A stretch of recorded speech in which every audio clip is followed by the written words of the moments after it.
Ladies and gentlemen, please welcome Ivanka Trump.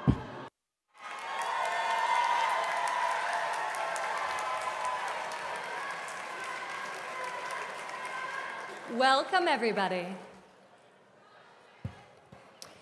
Today, I have the honor of introducing a man who needs no introduction. His legend has been built, and his accomplishments are too many to name. That man is my father. Most people strive their entire lives to achieve great success in a single field. My father has succeeded in many, at the highest level and on a global scale. He's enjoyed success in a vast diversity of industries because the common denominator is him. His vision, his brilliance, his passion, his work ethic, and his refusal to take no for an answer.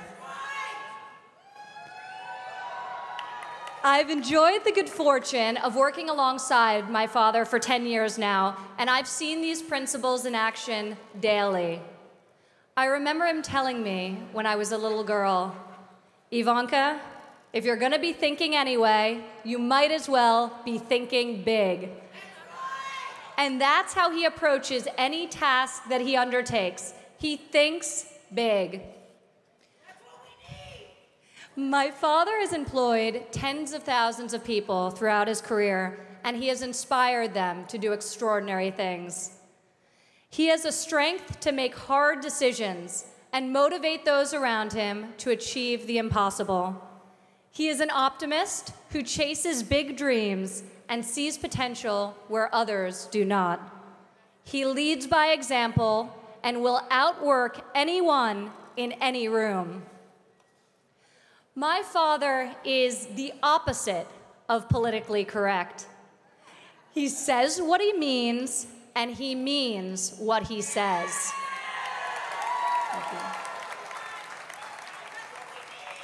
He is also the best negotiator I have ever met.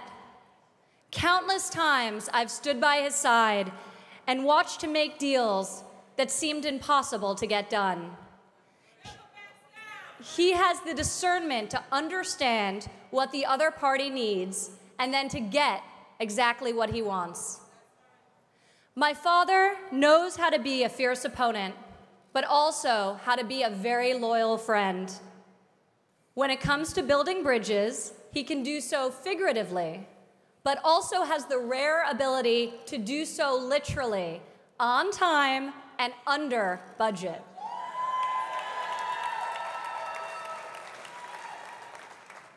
Throughout his career, my father has been repeatedly called upon by local and federal government to step in and save long-stalled, grossly over-budget public projects.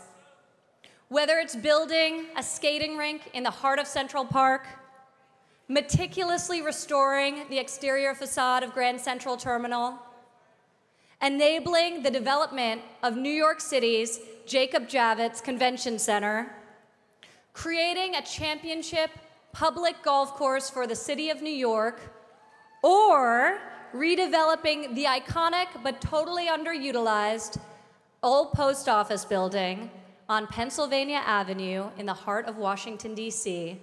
My father succeeds time and time again where government has failed before him. I consider myself fortunate to have learned from the best, both as an entrepreneur and as a parent.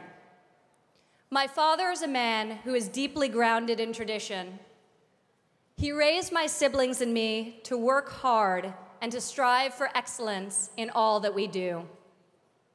He taught us that we have a responsibility to make a positive contribution to society.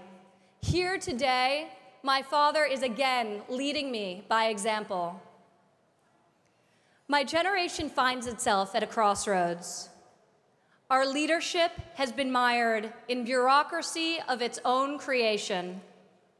If we don't adapt politically and economically, our country will be left behind. To address the many challenges we face, we don't need talk. We need action. We need execution. We need someone who is bold and independent, with a proven track record of successfully creating and building large and complex and complicated organizations, and in the process, enabling many, many Americans to better their lives.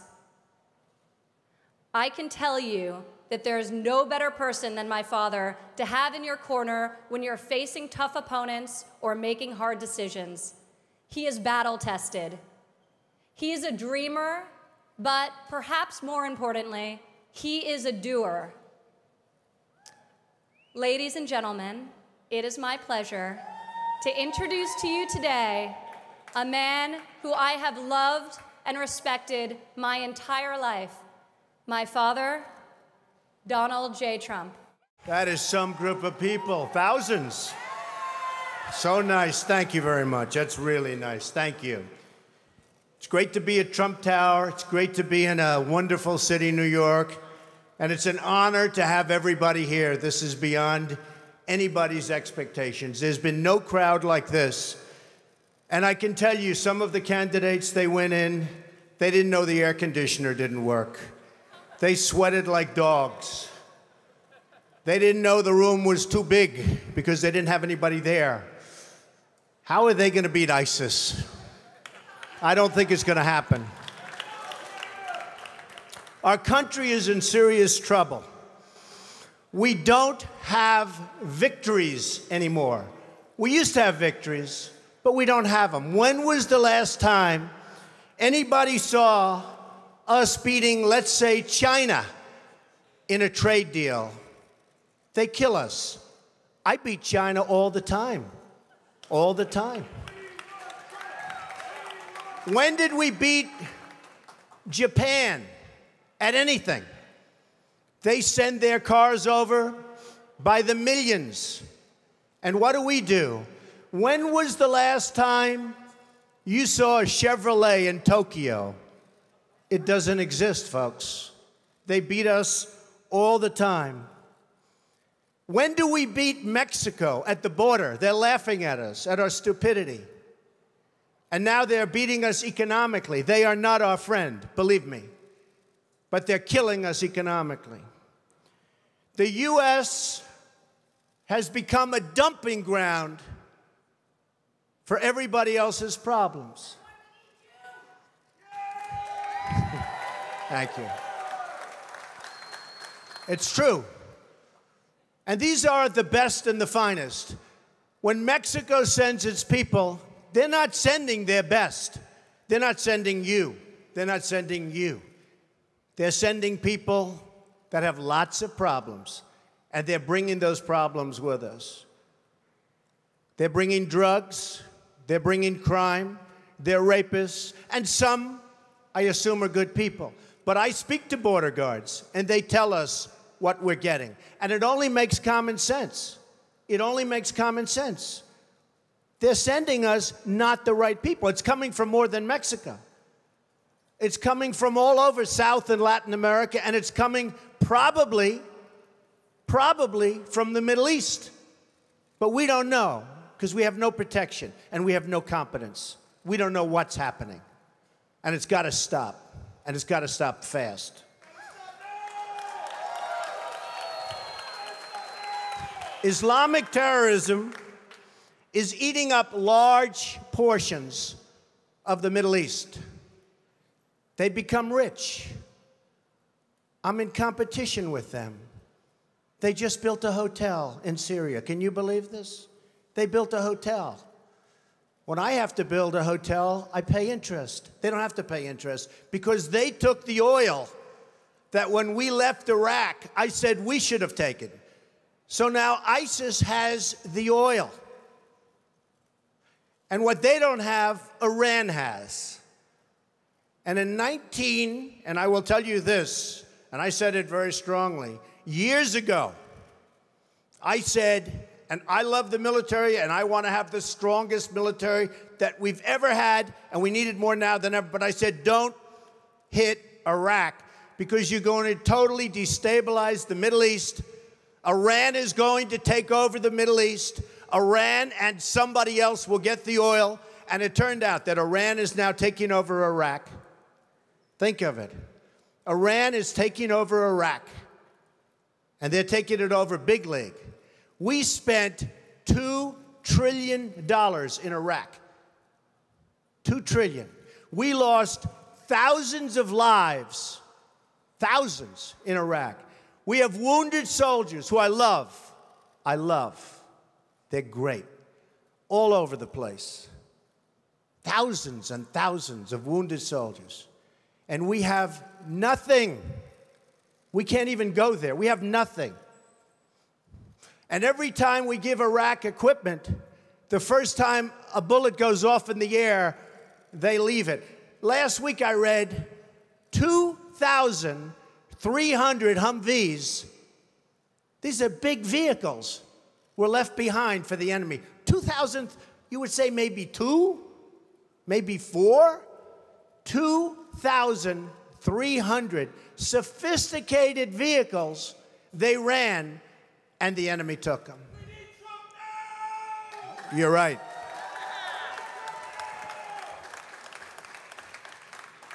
Last quarter, it was just announced, our gross domestic product, a sign of strength, right? But not for us. It was below zero. Who ever heard of this? It's never below zero. Our labor participation rate was the worst since 1978. But think of it, GDP below zero. Horrible labor participation rate. And our real unemployment is anywhere from 18 to 20%. Don't believe the 5.6. Don't believe it. That's right, a lot of people up there can't get jobs. They can't get jobs because there are no jobs. Because China has our jobs, and Mexico has our jobs. They all have our jobs. But the real number is anywhere from 18 to 19 and maybe even 21%. And nobody talks about it because it's a statistic that's full of nonsense.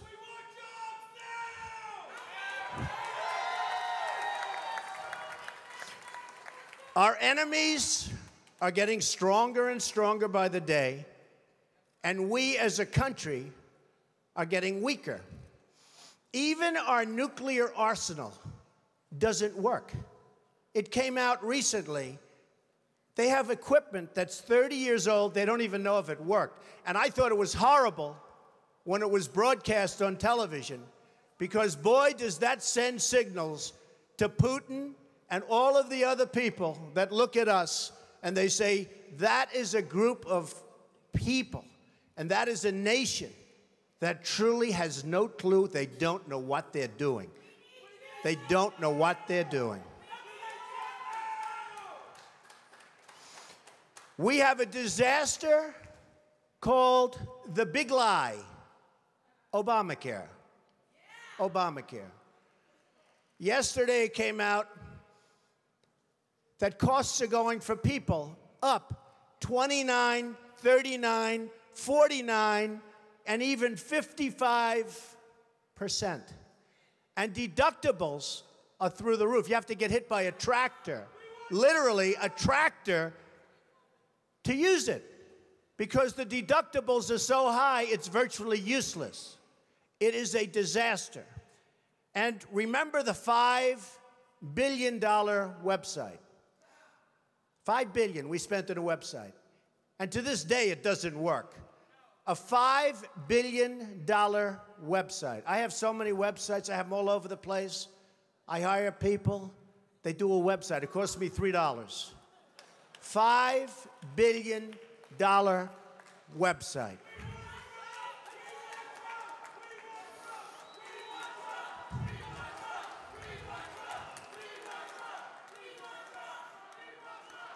Well, you need somebody because politicians are all talk, no action. Nothing's going to get done. They will not bring us, believe me, to the promised land.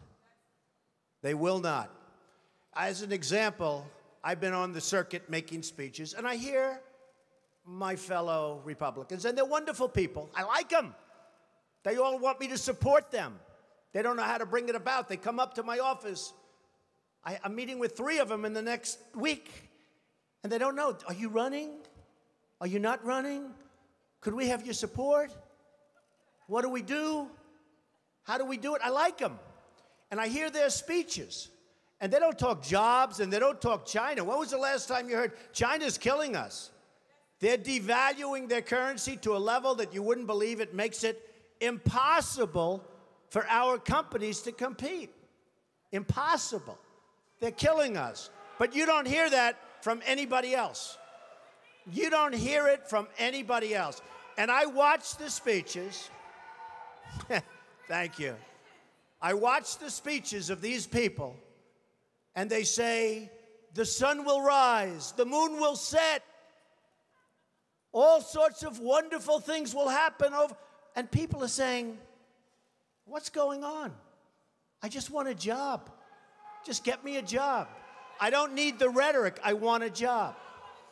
And that's what's happening. And it's going to get worse because remember, Obamacare really kicks in 2016. Obama is going to be out playing golf. He might even be on one of my courses. I would invite him. I actually would say. I have the best courses in the world, so I'd say, you know what, if he wants to, I have one right next to the White House, right on the Potomac. If he'd like to play, that's fine. In fact, I'd love him to leave early and play. That would be a very good thing. But Obamacare kicks in 2016. Really big league. It is going to be amazingly destructive. Doctors are quitting. I have a friend who's a doctor, and he said to me the other day, Donald, I never saw anything like it. I have more accountants than I have nurses. It's a disaster. My patients are beside themselves. They had a plan that was good. They have no plan now. We have to repeal Obamacare, and it can be replaced. And it can be replaced with something much better for everybody. Let it be for everybody, but much better and much less expensive for people and for the government. And we can do it.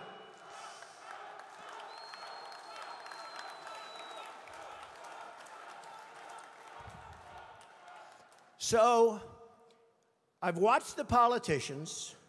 I've dealt with them all my life. If you can't make a good deal with a politician, then there's something wrong with you. You're certainly not very good. And that's what we have representing us. They will never make America great again. They don't even have a chance. They're controlled fully. They're controlled fully by the lobbyists, by the donors, and by the special interests, fully. They control them. Hey, I have lobbyists, I have to tell you. I have lobbyists that can produce anything for me. They're great. But you know what? It won't happen. It won't happen. Because we have to stop doing things for some people, but for this country, it's destroying our country. We have to stop, and it has to stop now. Now, our country needs a truly great leader. And we need a truly great leader now. We need a leader that wrote The Art of the Deal. We need a leader that can bring back our jobs, can bring back our manufacturing, can bring back our military, can take care of our vets. Our vets have been abandoned. And we also need a cheerleader. You know, when President Obama was elected, I said, well, the one thing I think he'll do well, I think he'll be a great cheerleader for the country. I think he'd be a great spirit. He was vibrant. He was young. I really thought that he would be a great cheerleader. He's not a leader, that's true. You're right about that. But he wasn't a cheerleader. He's actually a negative force. He's been a negative force. He wasn't a cheerleader. He was the opposite. We need somebody that can take the brand of the United States and make it great again. It's not great again. We need somebody. We need somebody that literally will take this country and make it great again. We can do that. And I will tell you, I love my life. I have a wonderful family. They're saying, Dad, you're going to do something that's going to be so tough. You know, all of my life I've heard that a truly successful person, a really, really successful person, and even modestly successful, cannot run for public office. Just can't happen. And yet that's the kind of mindset that you need to make this country great again. So, ladies and gentlemen, I am officially running for President of the United States, and we are going to make our country great again.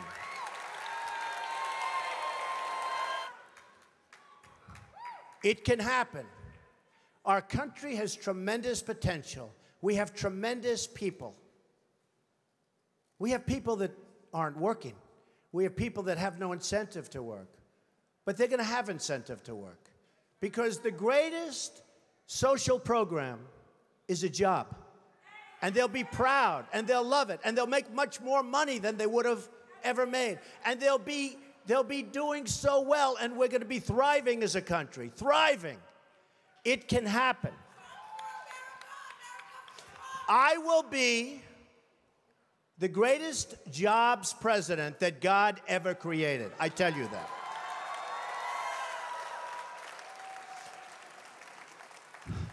I'll bring back our jobs from China, from Mexico, from Japan, from so many places. I'll bring back our jobs, and I'll bring back our money. Right now, think of this. We owe China $1.3 trillion. We owe Japan more than that. So they come in, they take our jobs, they take our money, and then they loan us back the money, and we pay them in interest. And then the dollar goes up, so their deal's even better. How stupid are our leaders? How stupid are these politicians to allow this to happen? How stupid are they?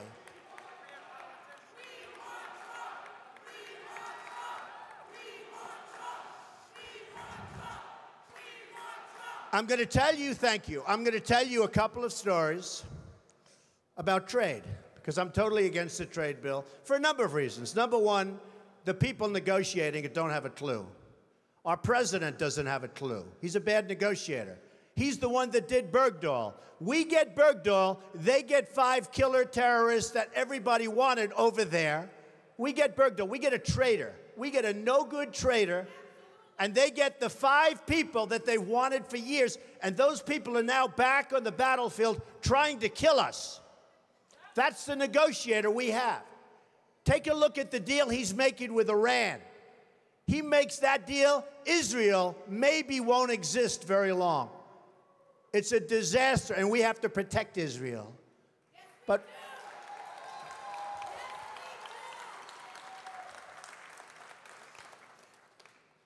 so we need people. I'm a free trader.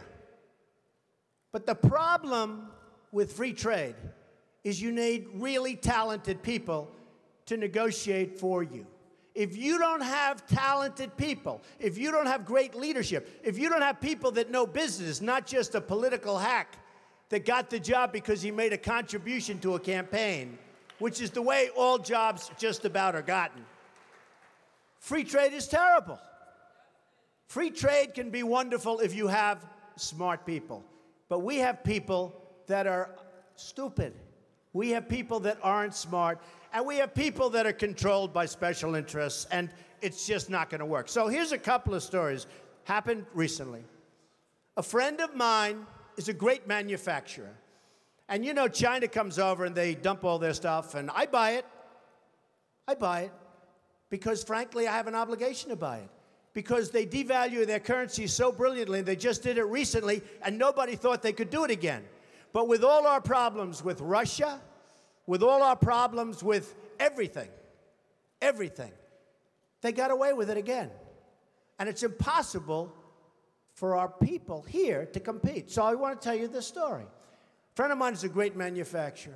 Calls me up a few weeks ago. He's very upset. I said, what's your problem? He said, you know, I make great product. And I said, I know that because I buy the product. He said, I can't get it into China. They won't accept it. I sent a boat over, and they actually sent it back. They talked about environmental. They talked about all sorts of crap that had nothing to do with it. I said, oh, wait a minute, that's terrible. Does anyone know this? He said, yeah, they do it all the time with other people. I said, they send it back? Yeah. So I finally got it over there, and they charged me a big tariff. They're not supposed to be doing that. I told them. Now, they do charge a tariff on trucks. When we send trucks and other things over there, ask Boeing. They wanted Boeing secrets. They wanted their patents and all their secrets before they agreed to buy planes from Boeing. Hey, I'm not saying they're stupid. I like China. I sell apartment for I just sold an apartment for $15 million to somebody from China. Am I supposed to dislike them? I own a big chunk of the Bank of America building in 1290 Avenue of the Americas that I got from China in a war. Very valuable. I love China. The biggest bank in the world is from China. You know where their United States headquarters is located? In this building, in Trump Tower. I love China. People say, oh, you don't like China. No, I love them. But their leaders are much smarter than our leaders. And we can't sustain ourselves with that. There's too much. It's like take the New England Patriots and Tom Brady and have them play your high school football team. That's the difference between China's leaders and our leaders. They are ripping us. We are rebuilding China. We're rebuilding many countries. China, you go there now, roads, bridges, schools, you never saw anything like it. They have bridges that make the George Washington Bridge look like small potatoes. And they're all over the place. We have all the cards, but we don't know how to use them. We don't even know that we have the cards because our leaders don't understand the game. We could turn off that spigot by charging them tax until they behave properly. Now they're going militarily. They're building a military island in the middle of the South China Sea, a military island. Now, our country could never do that because we'd have to get environmental clearance. And the environmentalists wouldn't let our country. We would never build an ocean. They built it in about 1 year, this massive military port. They're building up their military to a point that is very scary. You have a problem with ISIS, you have a bigger problem with China. And in my opinion, the new China, believe it or not, in terms of trade, is Mexico. So this man tells me about the manufacturing. I say, that's a terrible story. I hate to hear it. But I have another one, Ford. So Mexico takes a company, car company, that was going to build in Tennessee, rips it out. Everybody thought the deal was dead. Reported in the Wall Street Journal recently. Everybody thought it was a done deal. It's going in, and that's going to be it, going into Tennessee. Great state, great people. All of a sudden, at the last moment, this big car manufacturer, foreign, announces they're not going to Tennessee. They're going to spend their $1 billion in Mexico instead. Not good. Now Ford announces a few weeks ago that Ford is going to build a $2.5 billion car and truck and parts manufacturing plant in Mexico. $2.5 billion. It's going to be one of the largest in the world. Ford, good company. So I announced that I'm running for president. One of the early things I would do, probably before I even got in, and I wouldn't even use, I know the smartest negotiators in the world. I know the good ones, I know the bad ones, I know the overrated ones. You got a lot of them that are overrated. They're not good, they think they are. They get good stories because the newspapers get buffaloed. But they're not good. But I know the best negotiators in the world. and I'd put them one for each country. Believe me, folks, we will do very, very well. Very, very well. But I wouldn't even waste my time with this one. I would call up the head of Ford, who I know, if I was president. I'd say, congratulations. I understand that you're building a nice $2.5 billion car factory in Mexico, and that you're going to take your cars and sell them to the United States, zero tax. Just flow them across the border. And you say to yourself, how does that help us, right? How does that help us? Where is that good? It's not. So I'd say, congratulations, that's the good news. Let me give you the bad news. Every car and every truck and every part manufactured in this plant that comes across the border, we're going to charge you a 35% tax. Okay? And that tax is going to be paid simultaneously with the transaction. And that's it. Now, here's what's going to happen. If it's not me in the position, it's one of these politicians that we're running against. You know, the 400 people that we're already against. And here's what's going to happen. They're not so stupid. They know it's not a good thing. And they may even be upset by it.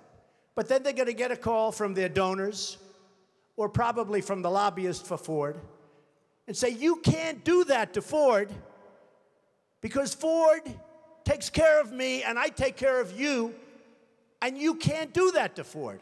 And guess what? No problem. They're going to build in Mexico. They're going to take away thousands of jobs. It's very bad for us. So, under President Trump, here's what would happen. The head of Ford will call me back, I would say within an hour after I told him the bad news. But it could be he'd want to be cool, and he'll wait till the next day. You know, they want to be a little cool. And he'll say, please, please, please. He'll beg for a little while, and I'll say, no interest. Then he'll call all sorts of political people, and I'll say, sorry, fellas, no interest, because I don't need anybody's money. It's nice. I don't need anybody's money. I'm using my own money. I'm not using the lobbyists. I'm not using donors. I don't care.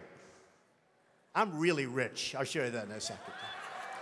And by the way, I'm not even saying that in a bragging. That's the kind of mindset, that's the kind of thinking you need for this country.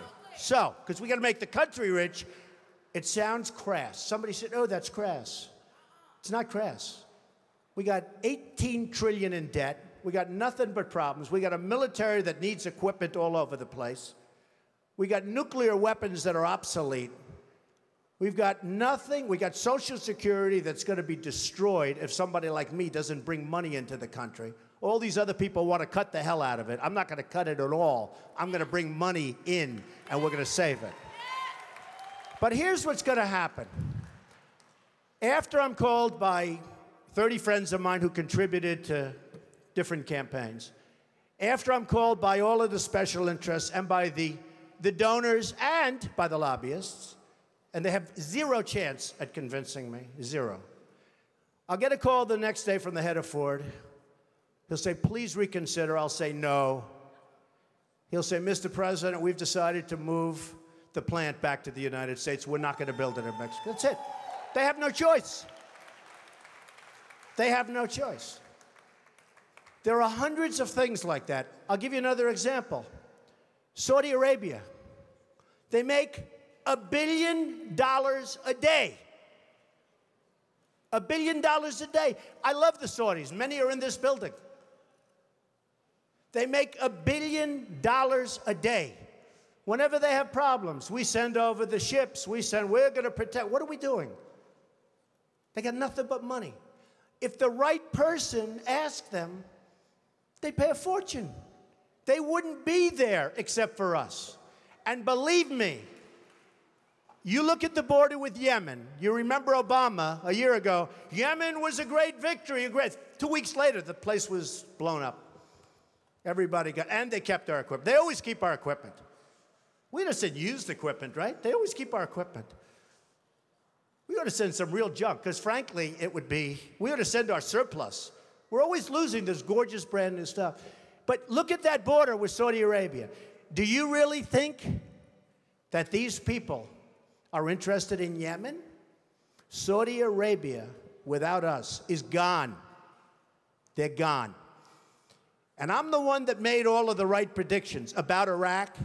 You know, all of these politicians that I'm running against now, it's so nice to say I'm running as opposed to if I run, I'm running. But all of these politicians that I'm running against now, they're trying to disassociate. I mean, you looked at Bush, it took him 5 days to answer the question on Iraq. He couldn't answer the question, he didn't know. I said, is he intelligent? Then I looked at Rubio. He was unable to answer the question. Is Iraq a good thing or a bad thing? He didn't know. He couldn't answer the question. How are these people going to lead us? How are we going to go back and make it great again? We can't. They don't have a clue. They can't lead us. They can't. They can't even answer simple questions. It was terrible. But Saudi Arabia is in big, big trouble. Now, thanks to fracking and other things, the oil is all over the place. And I used to say it. There are ships at sea, and this was during the worst crisis, that were loaded up with oil. And the cartel kept the price up. Because, again, they were smarter than our leaders. They were smarter than our leaders. There is so much wealth out there that can make our country so rich again, and therefore make it great again. Because we need money. We're dying. We're dying. We need money. We have to do it. And we need the right people. So, Ford will come back. They'll all come back. And I will say this. This is going to be an election, in my opinion, that's based on competence. Somebody said, thank you, darling. Somebody said to me the other day, a reporter, very nice reporter, but Mr. Trump, you're not a nice person. We don't need nice. That's true, but actually I am. I think I am a nice person. People that know me like me. Does my family like me? I think so, right? Look at my family. I'm proud of my family. By the way, speaking of my family, Melania, Barron, Kai, Donnie, Don, Vanessa, Tiffany, Ivanka did a great job. Did she do a great job? Great. Jared, Laura, and Eric. I'm very proud of my family. They're a great family. So the reporter said to me the other day, but Mr. Trump, you're not a nice person. How can you get people to vote for you? I said, I don't know. I said, I think that, number one, I am a nice person. I give a lot of money away to charities and other things. I think I'm actually a very nice person. But I said, this is going to be an election that's based on competence. Because people are tired of these nice people, and they're tired of being ripped off by everybody in the world, and they're tired of spending more money on education than any nation in the world, per capita, than any nation in the world. And we're 26th in the world. 25 countries are better than us at education. And some of them are like third world countries. But we're becoming a third world country because of our infrastructure, our airports, our roads, everything. So one of the things I did, and I said, you know what I'll do? I'll do it. Because a lot of people said, he'll never run. Number one, he won't want to give up his lifestyle. They're right about that, but I'm doing it. Number two, I'm a private company, so nobody knows what I'm worth. And the one thing is that when you run, you have to announce and certify to all sorts of governmental authorities your net worth. So I said, that's okay. I'm proud of my net worth. I've done an amazing job. I started off, thank you. I started off in a small office with my father in Brooklyn and Queens. And my father said, and I love my father, I learned so much. He was a great negotiator. I learned so much just sitting at his feet, playing with blocks, listening to him negotiate with subcontractors. But I learned a lot. But he used to say, Donald, don't go into Manhattan. That's the big leagues. We don't know anything about that. Don't do it. I said, Dad, I got to go into Manhattan. I got to build those big buildings. I got to do it, Dad. I've got to do it. And after 4 or 5 years in Brooklyn, I ventured into Manhattan and did a lot of great deals. The Grand Hyatt Hotel, I was responsible for the convention center on the west side. I did a lot of great deals, and I did them early and young. And now I'm building all over the world, and I love what I'm doing. But they all said, a lot of the pundits on television, well, Donald will never run. And one of the main reasons is he's private, and he's probably not as successful as everybody thinks. So I said to myself, you know, nobody's ever going to know unless I run, because I'm really proud of my success. I really am. I've employed tens of thousands of people over my lifetime. That means medical, that means education, that means everything. So a large accounting firm and my accountants have been working for months because it's big and complex, and they've put together a statement, a financial statement. This is a summary, but everything will be filed eventually with the government, and we don't need extensions or anything. We'll be filing it right on time. We don't need anything. And it was even reported incorrectly yesterday because they said he had assets of $9 billion. So I said, no, that's the wrong number. That's the wrong number, not assets. So they put together this, and before I say it, I have to say this. I made it the old-fashioned way. It's real estate. You know, it's real estate. It's labor, and it's unions good and some bad, and lots of people that aren't in unions, and it's all over the place, and building all over the world. And I have assets, big accounting firm, one of the most highly respected, $9,240 million. And I have liabilities of about 500. That's long-term debt, very low interest rates. In fact, one of the big banks came to me and said, Donald, you don't have enough borrowings. Could we loan you $4 billion? I said, I don't need it. I don't want it. And I've been there. I don't want it. But in 2 seconds, they give me whatever I wanted. So I have a total net worth, and now with the increase, it'll be well over $10 billion. But here, a total net worth of $8 billion. Net worth, not assets, not liability, a net worth. After all debt, after all expenses, the greatest assets, Trump Tower, 1290 Avenue of the Americas, Bank of America building in San Francisco, 40 Wall Street, sometimes referred to as the Trump building, right opposite the New York City, many other places, all over the world. So the total is $8,737,540,000. Now, I'm not doing that to brag, because you know what? I don't have to brag. I don't have to, believe it or not. I'm doing that to say that that's the kind of thinking our country needs. We need that thinking. We have the opposite thinking. We have losers. We have losers. We have people that don't have it. We have people that are morally corrupt. We have people that are selling this country down the drain. So I put together the statement, and the only reason I'm telling you about it today is because we really do have to get going. Because if we have another 3 or 4 years, you know, we're at 18 trillion now. We're soon going to be at 20 trillion. According to the economists, who I'm not big believers in, but nevertheless, this is what they're saying, that 24 trillion, we're very close. That's the point of no return. $24 trillion. We will be there soon. That's when we become Greece. That's when we become a country that's unsalvageable. And we're going to be there very soon. We're going to be there very soon. Make America strong! So, just to sum up,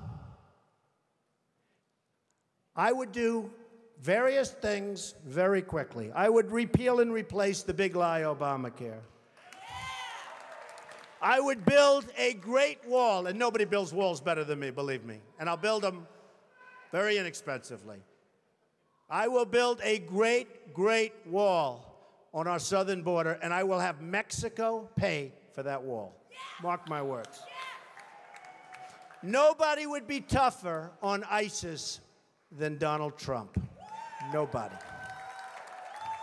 I will find within our military, I will find the General Patton, or I will find General MacArthur. I will find the right guy. I will find the guy that's going to take that military and make it really work. Nobody will be pushing us around. I will stop Iran from getting nuclear weapons, and we won't be using a man like Secretary Kerry that has absolutely no concept of negotiation, who's making a horrible and laughable deal, who's just being tapped along as they make weapons right now, and then goes into a bicycle race at 72 years old and falls and breaks his leg. I won't be doing that. And I promise I will never be in a bicycle race, that I can tell you. I will immediately terminate President Obama's illegal executive order on immigration. Immediately. Fully support and back up the Second Amendment. Now, it's very interesting. Today I heard it. Through stupidity, in a very, very hardcore prison, interestingly named Clinton, two vicious murderers, two vicious people escaped, and nobody knows where they are. And a woman was on television this morning, and she said, you know, Mr. Trump, and she was telling other people, and I actually called her, but she said, you know, Mr. Trump, I always was against guns. I didn't want guns. And now, since this happened, it's up in the prison area, my husband and I are finally in agreement because he wanted the guns. We now have a gun on every table. We're ready to start shooting. I said, very interesting. So protect the Second Amendment. End Common Core. Common Core it is a disaster. Bush is totally in favor of Common Core. I don't see how he can possibly get the nomination. He's weak on immigration. He's in favor of Common Core. How the hell can you vote for this guy? You just can't do it. We have to end. Education has to be local. Rebuild the country's infrastructure. Nobody can do that like me, believe me. It will be done on time, on budget, way below cost, way below what anyone ever thought. I look at these roads being built all over the country, and I say, I can build those things for 1/3. What they do is unbelievable. How bad? You know, we're building on Pennsylvania Avenue, the old post office. We're converting it into one of the world's great hotels. It's going to be the best hotel in Washington, D.C. We got it from the General Services Administration in Washington. The Obama administration, we got it. It was the most highly sought after, or one of them, but I think the most highly sought after project in the history of General Services. We got it. People were shocked. Trump got it. Well, I got it for two reasons. Number one, we're really good. Number two, we had a really good plan. And I'll add in the third, we had a great financial statement. Because the General Services, who are terrific people, by the way, and talented people, they wanted to do a great job. And they wanted to make sure it got built. So we have to rebuild our infrastructure, our bridges, our roadways, our airports. You come into LaGuardia Airport, it's like we're in a third world country. You look at the patches and the 40-year-old floor, they throw down asphalt, and you look at these airports, we are like a third world country. And I come in from China, and I come in from Qatar, and I come in from different places, and they have the most incredible airports in the world. You come back to this country, and you have LAX, disaster. You have all of these disastrous airports. We have to rebuild our infrastructure. Save Medicare, Medicaid, and Social Security without cuts. Have to do it. Get rid of the fraud, get rid of the waste and abuse, but save it. People have been paying in for years, and now many of these candidates want to cut it. You save it by making the United States, by making us rich again, by taking back all of the money that's being lost. Renegotiate our foreign trade deals. Reduce our $18 trillion in debt, because believe me, we're in a bubble. We have artificially low interest rates. We have a stock market that, frankly, has been good to me, but I still hate to see what's happening. We have a stock market that is so bloated.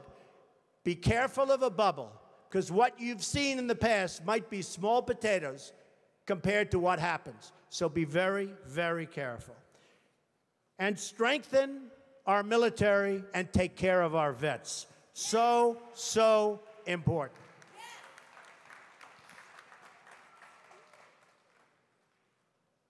Sadly, the American dream is dead. But if I get elected president, I will bring it back bigger and better and stronger than ever before, and we will make America great again. Thank you. Thank you very much.